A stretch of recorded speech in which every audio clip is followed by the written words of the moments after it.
يعني هي، طب لما هي تبقى جزء من الوطن تبقى انت ايه؟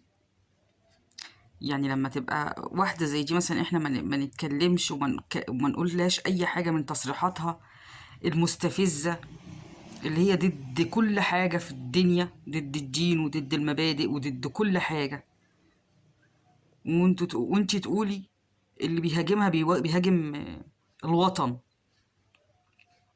ده على اساس ايه؟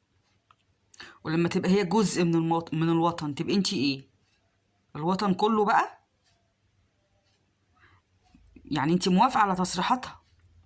يعني انت موافقة على الحادها وعلى تحديها لله؟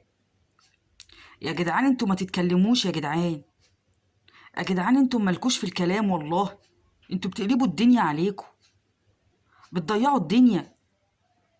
انتم كده اسكتوا خالص، ما تتكلموا، انتوا مالكوش الا في الفن وبس، ما تتكلموش غير في الفن. هنعمل الدور الفلاني، هنسوي الدور كده بس، لكن انتوا ما تتكلموش يا جدعان، بتقلبوا الدنيا.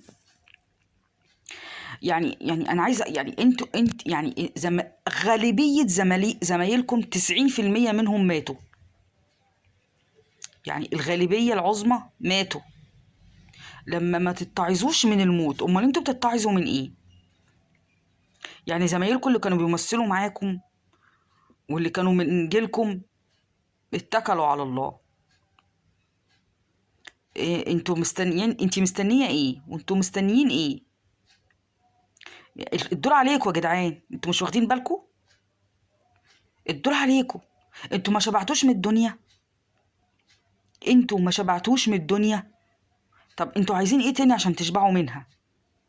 يعني فلوس وخدتوا وشهرة وخدتوا وكل حاجة خدتوها، فاضل لكم ايه تاني؟ عايزين ايه تاني؟